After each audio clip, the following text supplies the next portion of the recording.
R K. Verma विधायक रानीगंज प्रतापगढ़ से। मैनपुरी लोकसभा का चुनाव होने जा रहा है। मुलायम सिंह के निधन के बाद चुनाव यहाँ हो रहा है। डिम्पल यादव यहाँ से प्रत्याशी हैं।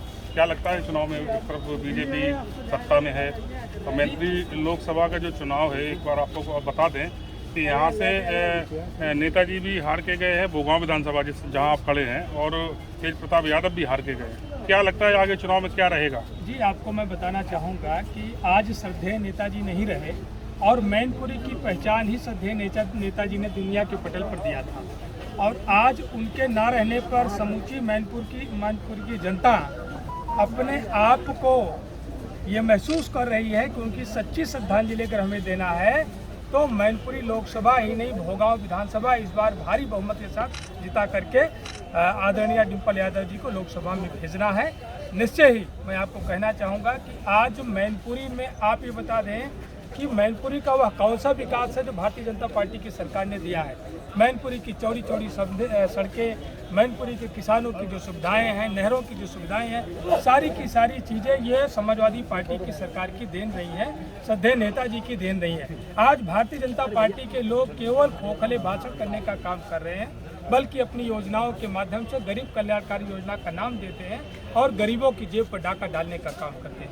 ये वही लोग हैं जो जनता से पूछते थे कि 40 वाला पेट्रोल चाहिए कि 60 वाला चाहिए, और सरकार बनाने के बाद सबके पार करा देते हैं। ये वही लोग हैं जो रसोई गैस का सिलेंडर लेकर के चौराहे पर घूमते थे, महंगाई करते थे, और आज सरकार बनने के बाद जो 7 वर्षों में गैस सिलेंडर 400 रुपये की कीमत को पाया था, 70 वर्षों में 400 रुपये कीमत हुई थी, भारतीय जनता पार्टी की सरकार में 7 वर्षों में 1100 पार कर गया है। ये भारतीय जनता पार्टी सरकार की उपलब्धियां रही है। किसानों का कर्जा माफ नहीं किया, किसानों की आमदनी को 2 गुना करने का वायदा किया था। आज प्रधानमंत्री जी मन की बात किसानों से करते हैं, मजदूरों से करते हैं, नौजवानों से करते हैं, लेकिन धन की बात अपने उद्योगपति मित्रों से करते हैं। कर्जा माफी का काम अपने अडानी बंधुओं का करने का काम कर रहे हैं। तो निश्चित रूप से मैं कहना चाहूँगा कि आज मैनपुरी का जो किसान है, नौजवान है, बेरोजगार है, ये अपने आप को ठगा हुआ महसूस कर रहा है और भारतीय जनता पार्टी को जवाब देने जा रहा है। भारतीय जनता पार्टी ने इस लोकसभा चुनाव में 40 नामों की सूची जारी की है जो स्टार प्रचारक हैं, तो उसमें अपर्णा यादव का नाम नहीं है। इसको लेकर क्या कहेंगे? देखिए, भारतीय जनता पार्टी की जो नीति है वो अंग्रेजों की नीति है, फूट डालो और राज करो। शायद अपर्णा जी को समझ में आ गया होगा कि भारतीय जनता पार्टी उन्हें ठगने का काम कर रही थी वोट डाल करके, और इसलिए उन्होंने स्वयं अपने आप से दूरी बनाई होगी। अन्यथा ये भारतीय जनता पार्टी उनके साथ भी कुछ भी कर सकती थी। आज भारतीय जनता पार्टी जाति और मजहब के नाम पर बांट करके सत्ता कायम करने का काम की है, लेकिन उत्तर प्रदेश की जनता और भारत की जनता अब जान चुकी है।